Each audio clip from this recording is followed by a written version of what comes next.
Hi గారు, welcome to our channel. ప్రస్తుతం మనతో పాటు దాము బాలాజీ గారు సీనియర్ జర్నలిస్ట్ ఉన్నారు. వారితో ఒకసారి మాట్లాడదాం. సార్ నమస్కారం సార్. నమస్తే. సార్, జగన్మోహన్ రెడ్డి గారు నిన్న అసెంబ్లీకి వచ్చి జస్ట్ ఒక 10-11 నిమిషాల నుండి వెళ్ళిపోవడం, వాకౌట్ చేయడం మనం చూసాం సార్. దీని పట్ల తీవ్రమైన విమర్శలు ఆయన మీద వచ్చినప్పటికీ ఇది ఆయన వ్యూహం ప్రకారమే చేశారు, ఆయన రఘురామకృష్ణరాజు గారిని దెబ్బ కొట్టడానికే చేశారని కూడా మాట్లాడుతున్నారు. మరి ఆయన ఏ వ్యూహం కొద్దీ అసెంబ్లీకి వచ్చి వెళ్ళారు? అండ్ ఇంకోటి ఏంటంటే సార్, ఆయన ఒకసారి వస్తే సరిపోదు, ఇంకోసారి కూడా రావాలి, అనర్హత వేటు పడకుండా ఉండాలని కూడా చాలా మంది చెప్తున్నారు. మరి ఇంకోసారి రావాలా? మరి జగన్మోహన్ రెడ్డి గారు వచ్చే అవకాశం కనిపిస్తుందా సార్? ఇప్పుడు జగన్ది అసెంబ్లీకి హాజరు పైన విపరీతమైన చర్చ నడుస్తుంది. యాక్చువల్గా తెలుగుదేశం వాళ్ళు ఒక ప్లాన్ వేశారు. అదేంటంటే జగన్ గారిని అసెంబ్లీకి రాకపోతే జగన్ని డిస్క్వాలిఫై చేయొచ్చు అన్నదాన్ని బయటికి లీక్ చేశారు. రఘురామకృష్ణరాజు, తర్వాత చింతకాయల Ayyanna Patrudu, speaker and deputy speaker ఇద్దరు కూడా మాట్లాడారు. జగన్ 60 వర్కింగ్ డేస్ కానీ అసెంబ్లీకి హాజరు కాకపోతే జగన్ని డిస్క్వాలిఫై చేస్తాం, పులివెందులో ఉప ఎన్నికలు వస్తాయి, పులివెందులో ఉప ఎన్నికలు వస్తే నేనే ఇన్ఛార్జిగా ఉంటానని కూడా డిప్యూటీ స్పీకర్ రఘురామకృష్ణరాజు అన్నాడు. సో దాంతో ఒక్కసారిగా వాతావరణం వేడెక్కింది. జగన్ని డిస్క్వాలిఫై చేసేస్తారా ఏంటి అనేది చర్చలకు వచ్చింది. దాన్ని ఎదుర్కోవడానికి జగన్ అది డిస్క్వాలిఫై అవుతామా లేదా కోర్టుకు వెళ్తామా, ఉప ఎన్నికలు జరుగుతాయా అనేది పక్కన పెడితే మనం ఎందుకు ఆ ఛాన్స్ తీసుకోవాలి, అది రేపొద్దున ప్రజల్లో చర్చ జరుగుతుంది. ఇతను అసెంబ్లీకి రాకపోవడం వల్లే మేము చేయాల్సి వచ్చిందని వాళ్ళు చెప్పుకుంటారు. అది మంచిది కాదు, లేదంటే ఉప ఎన్నికలకి వెళ్తే మంచిదే కావచ్చు. కానీ ఈ ప్రజల్లో ఒక వ్యతిరేకత వస్తుంది. ఉప ఎన్నికలకి వెళ్ళాలంటే కూడా ఏ అంశం మీద వెళ్ళాలనేది ఇంపార్టెంట్. నువ్వు డిస్క్వాలిఫై వెళ్తే జనాల్లో నీకేం సింపతి రాదు. సో అప్పుడు ఉప ఎన్నికల్లో కూడా మెజార్టీ, ఒకవేళ జగన్ గెలిచినా మెజార్టీ తగ్గిందంటే జగన్కి అది ఇబ్బంది. అందుకని జగన్ ఇవన్నీ ఆలోచించి ఒక ఎత్తుగడ వేశాడు. ఆ ఎత్తుగడ ఏంటంటే గవర్నర్ ప్రసంగాన్ని, సభకి వెళ్ళి గవర్నర్ ప్రసంగాన్ని వ్యతిరేకించి బయటికి రా. మామూలుగానే ప్రతిసారి బడ్జెట్ ముందు గవర్నర్ ప్రసంగం జరిగినప్పుడు ప్రతిపక్షాలు గవర్నర్ ప్రసంగాన్ని వ్యతిరేకించడం, ఆ ప్రతులు చించేయడం అనేది వెరీ వెరీ కామన్. మన రెగ్యులర్గా అసెంబ్లీ సెషన్స్ అందరికీ ఫాలో అయ్యే వాళ్ళకి అందరికీ తెలుసు. ఇక్కడ కూడా అదే జరిగేది. ఇక్కడ కూడా గవర్నర్ ప్రసంగాన్ని గతంలో బీఆర్ఎస్ వ్యతిరేకించింది. ఇది మామూలుగా జరిగేది. వ్యతిరేకిస్తారు, వాకౌట్ చేస్తారు, అవన్నీ జరుగుతాయి. అదే పద్ధతిలో చేశారు. మామూలుగా అయితే తెలుగుదేశం ప్లాన్ ఏంటంటే జగన్ ఎలాగన్నా అసెంబ్లీకి రప్పించి జగన్ అరాచకాల మీద చర్చ పెట్టి జగన్ని ఇబ్బందుల్లోకి పెట్టాలనేది తెలుగుదేశం ఒక ఎత్తుగడ వేసింది. ఆ ఎత్తుగడని జగన్ అర్థం చేసుకొని ప్రతిపక్ష హోదా ఇస్తేనే నేను వెళ్తాను, లేకపోతే వెళ్ళనన్నాడు. ప్రతిపక్ష హోదా మీద చర్చ జరుగుతుంది. అంటే 11 మంది సభ్యులు ఉంటే ప్రతిపక్ష హోదా ఇవ్వచ్చా లేదా. దీనికి వైసీపీ వాళ్ళు చెప్పేది ఏంటంటే గతంలో ఉమ్మడి ఆంధ్రప్రదేశ్ ఉన్నప్పుడు 1994లో కాంగ్రెస్కి 26 సీట్లు వస్తే ఎన్టీఆర్ పీరియడ్లో కాంగ్రెస్కి ప్రతిపక్ష హోదా ఇచ్చారు. పీజే జనార్దన్ రెడ్డి ఆయన్ను ప్రతిపక్ష నాయకుడిగా కూడా పెట్టారు. అప్పుడు మరి ఎలా ఇచ్చారు? అది ఎన్టీఆర్ ఉన్నప్పుడు 94లో, తర్వాత ఎన్టీఆర్ని దించేసి చంద్రబాబు 95లో వచ్చినప్పుడు 95 నుంచి 99 వరకు కూడా ప్రతిపక్షంగానే ఉండింది. మరి అప్పుడు ఆ 10% రూల్ అప్పుడు వర్తించలేదా అనేది వాళ్ళు మాట్లాడుతున్నది. సో 10% రూల్ అనేది ఏమీ లేదు. అది స్పీకరు వీళ్ళు అనుకుంటే ప్రతిపక్ష హోదా ఇవ్వచ్చు. సో ఇక్కడ ఇంకొక ఆర్గ్యుమెంట్ కూడా వీళ్ళు ఏం తెస్తున్నారంటే, మీరు 10% 11 సీట్లు మాత్రమే చూస్తున్నారు, కానీ మాకు దాదాపు 40% ఓట్లు వచ్చాయంటే 40% ప్రజలు మా వైపు ఉన్నట్టే కదా అన్న ఒక లాజిక్ను కూడా వీళ్ళు తీసుకొస్తున్నారు. మీరు చెప్పే లాజిక్ ప్రకారం, ఎందుకంటే మీరు చెప్పేది రాజ్యాంగంలో కానీ రూల్స్లో కానీ లేదు. లేనప్పుడు మీరు చెప్పే లాజిక్ ప్రకారం మా లాజిక్ ఏంటంటే, మరి మాకు 40% ఓట్లు వేశారు కదా, దానికి పవన్ కళ్యాణ్ సమాధానం ఇచ్చాడు. అలాగా 40% ఓట్లు అంటే మీరు జర్మనీ వెళ్ళాలి, జర్మనీలో మాత్రం ఆ రూల్ ఉంది, ఇక్కడ ఆ రూల్ లేదని.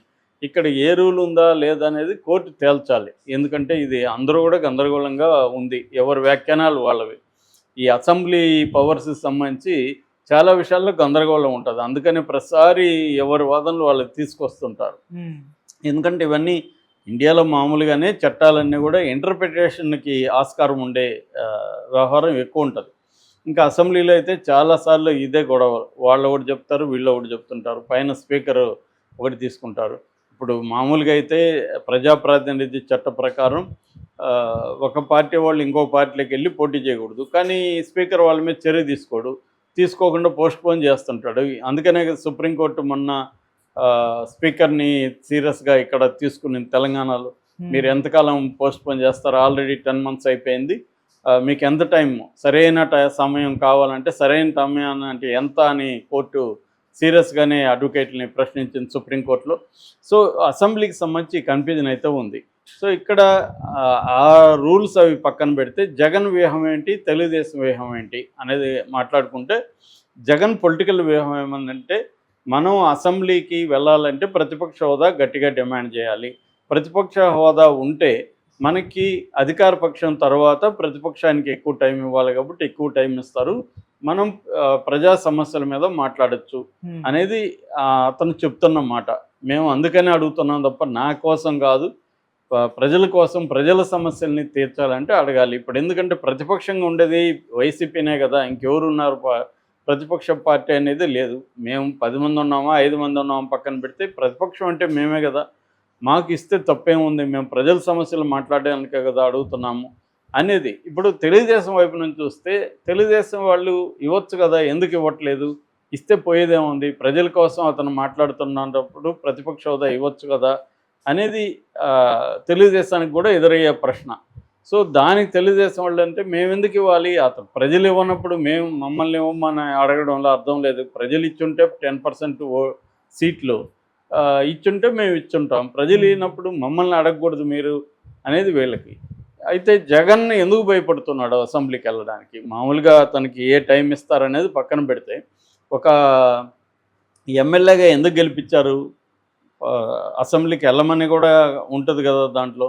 సో, వెళ్ళి వాళ్ళకి 1 మినిట్ ఇస్తే 1 మినిటే మాట్లాడు, 2 మినిట్స్ 2 మినిట్ మాట్లాడు, బయటకు వచ్చి బయట మాట్లాడు నీకు కుదరినప్పుడు.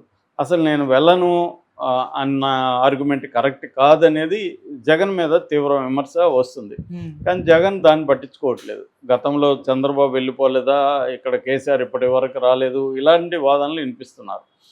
కేసీఆర్ది ఎంటైర్లీ డిఫరెంట్. ఆయన అధికారంలో ఉన్నప్పుడు కూడా సెక్రటేరియట్ ఎప్పుడు వెళ్ళలేదు. ఆయన కథ వ్యవహారం వేరు.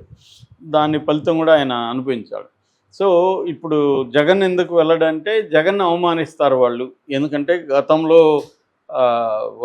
వైసీపీ వాళ్ళు చంద్రబాబుని అవమానించారు. అంతకుముందు చంద్రబాబు ఉన్నప్పుడు వైసీపీని అవమానించారు.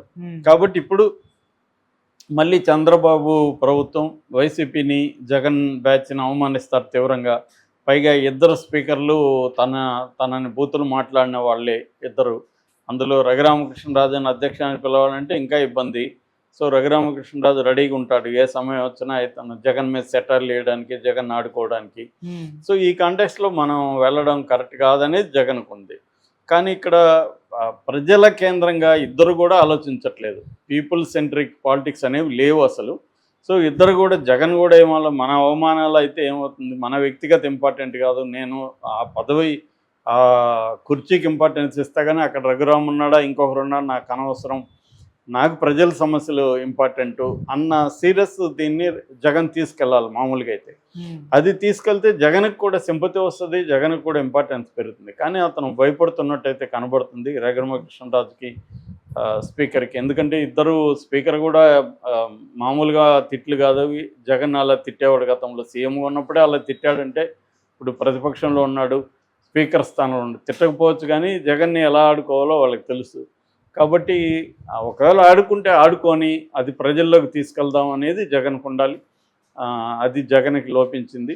సో, దానివల్ల ఇప్పుడు ఒకరోజు అటెండ్ అయ్యి ఈ 60 రోజుల రూల్ని బ్రేక్ చేద్దాం అనుకున్నాడు. కానీ ఇప్పుడు నిపుణులు చెప్తున్న మాట ఏంటంటే ఒక పూట వెళ్ళి వచ్చేస్తే అది కుదరదు, కనీసం ఇలా వెళ్ళి అటెండెన్స్ వేసుకొని రావాలంటే 2 సార్లు వెళ్ళాలి అనేది అంటున్నారు. ఇంకొకసారి మరి వస్తాడా లేదా అనేది చూడాలి మనం. Okay sir, thank you so much.